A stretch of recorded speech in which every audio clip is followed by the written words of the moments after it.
Our next guest has endured 15 months of hell, knowing that his beloved grandfather is being held hostage by Hamas.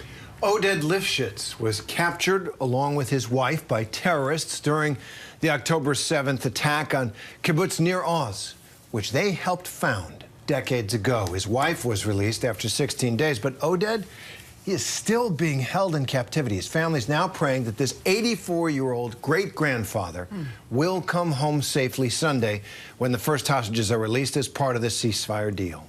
Oded's grandson, Daniel, joins us now.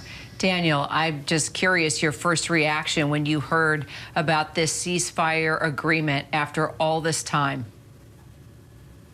We've been waiting for that. It was a very hard week, full of stress and anxiety, and that every little tweet and piece of information has, we were just jumping from it. But, you know, I get it with I receive it with bless and love, because this is what we've been waiting for, and it's much better than looking toward the sky and pray for something to happen, or going to Doha, Washington, or the Israeli Knesset to try to make pressure.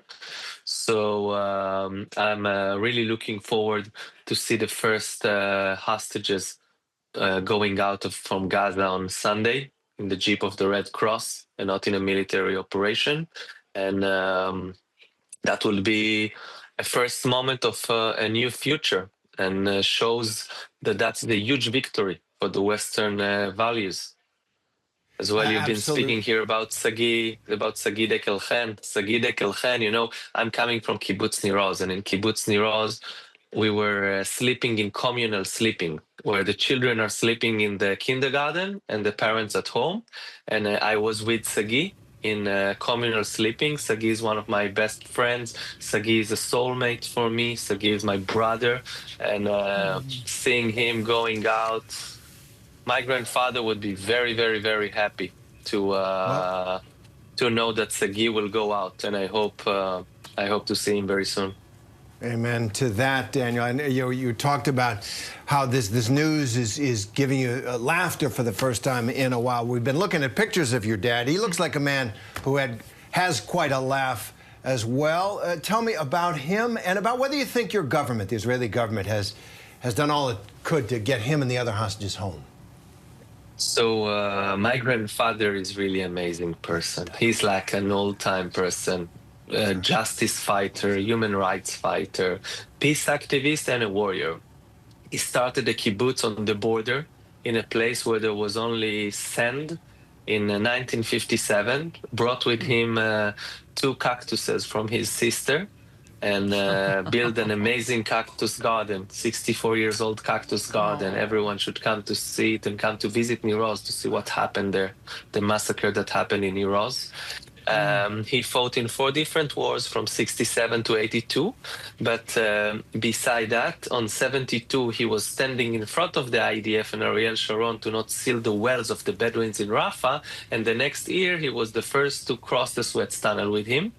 About Gaza, since 1984, he tried to convince the Palestinians leaders and the Israeli government that the only thing that will save Gaza will be education, a proper education system with schools, that we have to control it, and that is the only way for a future.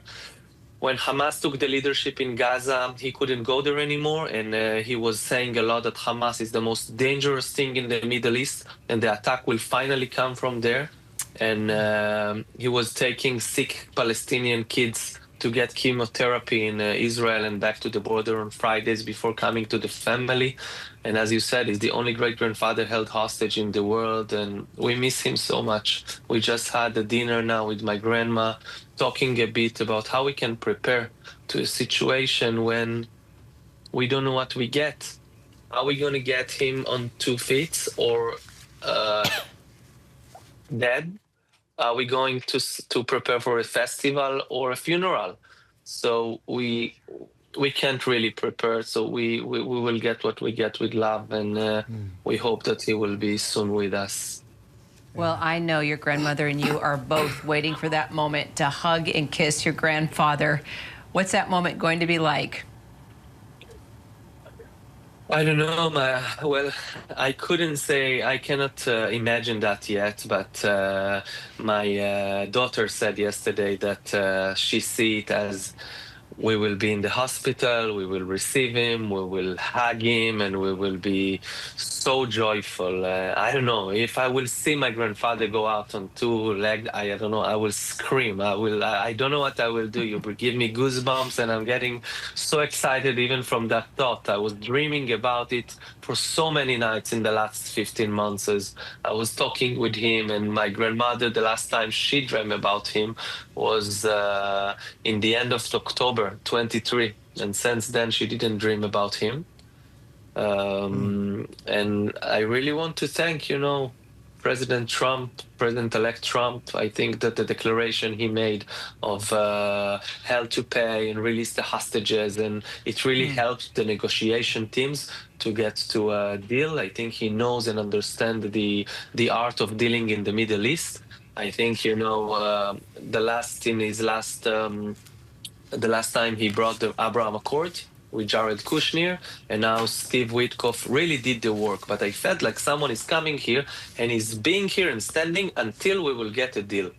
And as well, I was afraid that we won't get a deal until January 20th, and then the administration will have to be changed. And sometimes things like that, only because of the bureaucracy, it's a month that is wasting, and in a month we can lose soldiers and hostages. And I hope the next interview that we are having with you, that your arm will be around your grandfather and we will be able to talk to both of you, Daniel. Thank you so much for your time. For sure. Thank you, and really thanks for the support we're getting from the U.S., the Jewish people in the U.S. and America. I mean, this deal is made by America. I have no other thing to say, and I'm so thankful, and we have so much support for the Jewish communities in America and from the Americans in total. So I really appreciate that. God bless America, and God bless the hostages that will come back. You extend a lot of grace. Thank you, Daniel. Thank you.